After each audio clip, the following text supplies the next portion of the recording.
The air in the press room was thick with anticipation as Karoline Leavitt stood at the podium, adjusting the microphone with a practiced hand. Today was a typical Tuesday afternoon, the kind of day that should have passed without incident. But Karoline knew better. In her role as press secretary, every word, every gesture was under the microscope. She could feel the eyes of the room, the sea of journalists, each one waiting for her to say something that would be twisted into a headline. "Good afternoon, everyone," Karoline began, her voice steady, authoritative. "Let's dive right in." Hands shot up across the room. The questions started, rapid fire, as they always did. Tax reform, healthcare, national security. Karoline answered them all with her usual poise, her rehearsed responses flowing like clockwork. She had seen it all before. The same questions, the same reporters, the same dance. But then came the voice, the one that always seemed to stand out, no matter how hard Karoline tried to ignore it. "Ms. Leavitt," the reporter called from the front, her tone sharper than the others. "What do you say to critics who claim your administration is intentionally leaving out marginalized communities from key policy discussions?" The room went quiet. Karoline's gaze flickered toward the reporter, the familiar face now leaning forward with that smug expression Karoline knew so well. This wasn't a question, it was a challenge. "I've addressed this before," Karoline replied, her voice cool but firm. "The administration's focus is on policies that benefit all Americans, regardless of background. If you'd like to discuss the specifics of today's topics, I'm happy to continue." A few murmurs rippled through the room, but Karoline's words were met with silence. For a moment, she thought the issue might have passed. But she was wrong. The reporter's voice cut through again. "You didn't actually answer the question," she said, leaning in closer. "Are these policies suppressing marginalized groups or not?" The question hung in the air, thick and uncomfortable. Karoline's jaw tightened slightly, but she didn't flinch. She was ready for this. "I've answered your question," Karoline said evenly, her eyes scanning the room, signaling she was moving on. But the reporter wasn't done yet. "You didn't answer it," the reporter insisted. "It's a simple yes or no." The temperature in the room shifted. Karoline could feel it. The tension was palpable now, the kind of tension that made the air feel thick and oppressive. Some of the journalists exchanged glances, clearly uncomfortable with the direction the press conference was taking. Others, however, seemed intrigued by the spectacle. Karoline's grip on the podium tightened. Her instincts told her to shut this down, but she knew she couldn't afford to lose control. "Not yet." "I'm not avoiding anything," she said slowly, her eyes locking with the reporter's. "I'm staying on topic. If you have a relevant question, I'm happy to answer it. If not, I'll be moving on."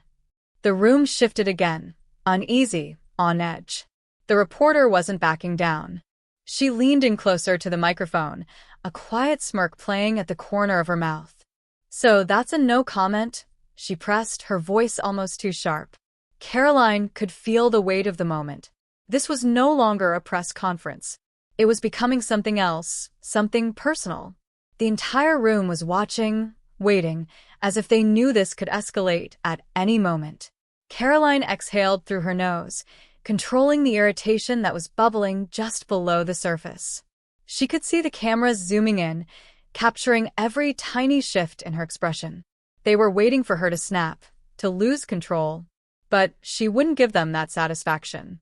"I'm not going to engage in bad faith arguments," Karoline said, her voice colder now.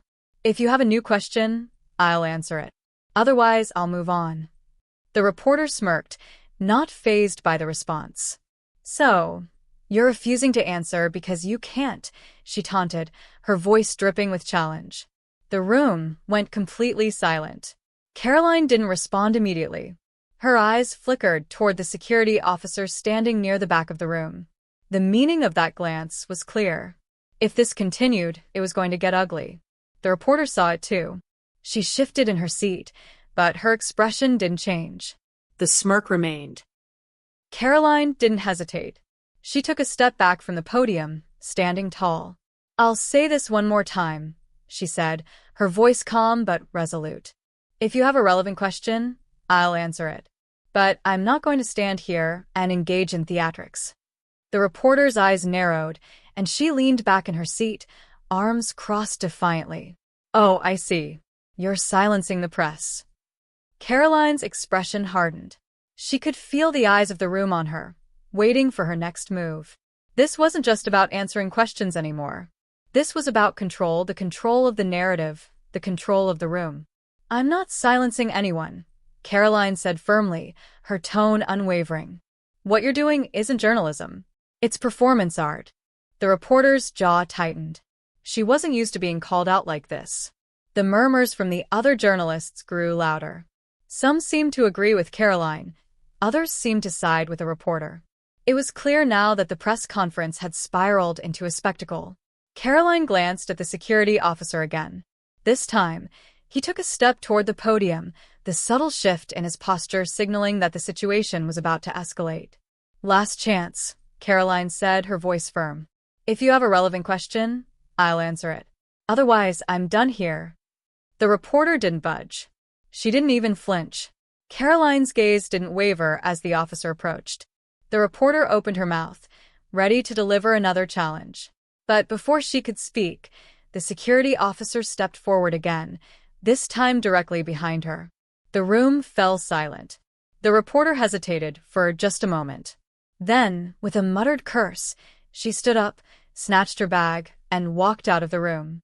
The door clicked shut behind her, and the weight of the moment settled over the room. Karoline didn't speak. She just stood there, watching as the room shifted back into uneasy silence. Outside, the cameras were already waiting. Karoline knew this wasn't over. Not by a long shot.